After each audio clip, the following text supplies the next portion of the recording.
નમસ્કાર મિત્રો, સ્વાગત કરું છું આપ સર્વ કોઈ મિત્રોનું ગવર્મેન્ટ જોબ ઇન્ફોના યુટ્યુબ પ્લેટફોર્મ પર। તો મિત્રો, આજના વિડીયોમાં આપણે ચર્ચા કરીશું કે ગુજરાત હાઈકોર્ટ દ્વારા સ્ટેનોગ્રાફરની ભરતી જાહેર કરી દેવામાં આવી છે। ગુજરાત હાઈકોર્ટ દ્વારા ઇંગ્લિશ સ્ટેનોગ્રાફરની ભરતી બહાર પાડવામાં આવી છે।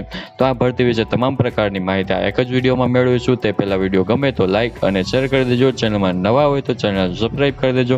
તો ચાલો મિત્રો, વિડીયોની શરૂઆત કરીએ। મિત્રો, આ જે ભરતીનું નોટિફિકેશન છે તે હાઈકોર્ટ ઓફ ગુજરાત તરફથી જાહેર કરવામાં આવ્યું છે। હાઈકોર્ટ ઓફ ગુજરાત તરફથી ઇંગ્લિશ સ્ટેનોગ્રાફર ગ્રેડ 2 અને ગ્રેડ 3 ની પોસ્ટ પર ભરતી જાહેર કરવામાં આવી છે। તો સૌથી પહેલા ચર્ચા કરીશું કંઈક અગત્યની તારીખો વિશે। જો મિત્રો, આ ભરતીમાં તમારે અરજી ફોર્મ ભરવું હોય તો તમારે ઓનલાઈન અરજી ફોર્મ ભરવાનું રહેશે। ઓનલાઈન અરજી ફોર્મ છે તે 6 મે 2024 થી શરૂ કરી દેવામાં આવ્યા છે। 6 મે 2024 થી લઈને 26 મે 2024 સુધીમાં તમારે ઓનલાઈન અરજી કરી દેવાની રહેશે। ઓનલાઈન અરજી ફોર્મ છે તે ગુજરાત હાઈકોર્ટનું જો ઓજસ પોર્ટલ છે જે hcojs.gujarat.gov.in પર જઈને તમારે ઓનલાઈન અરજી કરી દેવાની રહેશે। તે સિવાય મિત્રો, અહીં સૌથી પહેલા ઓબ્જેક્ટિવ પ્રકારની ટેસ્ટ લેવામાં આવશે। તે મિત્રો 16 જૂન 2024 ને રવિવારના રોજ ગોઠવવામાં આવશે। વાત કરેલી જગ્યા વિશે, કુલ કેટલી જગ્યા છે, કેટેગરી મુજબ કેટલી જગ્યા રહેશે, તો મિત્રો અહીં ગુજરાત હાઈકોર્ટ ગૌણ અદાલત આવેલી છે તેમાં કુલ 244 જેટલી જગ્યા છે, જ્યારે ઇન્ડસ્ટ્રીયલ લેબર કોર્ટ છે તેમાં 1 જેટલી જગ્યા છે। આમ ટોટલ 245 જેટલી જગ્યા પર ભરતી જાહેર કરવામાં આવેલી છે। કેટેગરી મુજબ જગ્યા જોઈએ તો અહીં મિત્રો ગૌણ અદાલતમાં ગ્રેડ 2 ની પોસ્ટ છે તો તેના માટે કુલ 122 જેટલી જગ્યા છે, જ્યારે ગ્રેડ 3 ની પોસ્ટ છે તો તેના માટે પણ 122 જેટલી જગ્યા પર ભરતી છે। એટલે કે ગૌણ અદાલતમાં કુલ 244 જેટલી જગ્યા પર ભરતી છે। વાત કરેલી પગાર ધોરણ વિશે કે ઉમેદવારને કયા પગાર ધોરણ મુજબ પગાર મળવાપાત્ર થશે, તો અહીં ઇંગ્લિશ સ્ટેનોગ્રાફર ગ્રેડ 2 ની પોસ્ટ છે તો તેના માટે પોસ્ટ માટે ઉમેદવારને પે લેવલ 7 મુજબ 44,900 થી લઈને 1,42,400 સુધીનું જે પગાર ધોરણ છે તે મુજબ પગાર મળવાપાત્ર થશે।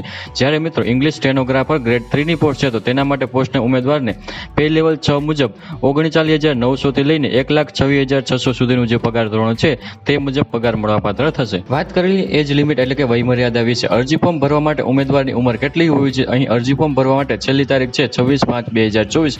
તે તારીખને ધ્યાનમાં રાખી ઉમેદવારે પોતાની ઉંમરની ગણતરી કરવાની રહેશે।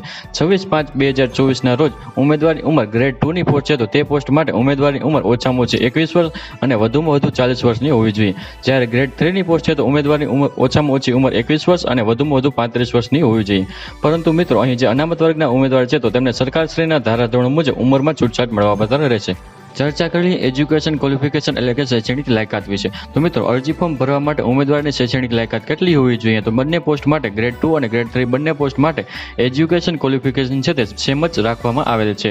ઉમેદવારે કોઈ પણ સરકાર માન્ય યુનિવર્સિટીમાંથી સ્નાતક એટલે કે ગ્રેજ્યુએશન કમ્પ્લીટ કરેલું હોવું જોઈએ અથવા તો તેને સમકક્ષ પરીક્ષા પાસ કરેલ હોવી જોઈએ।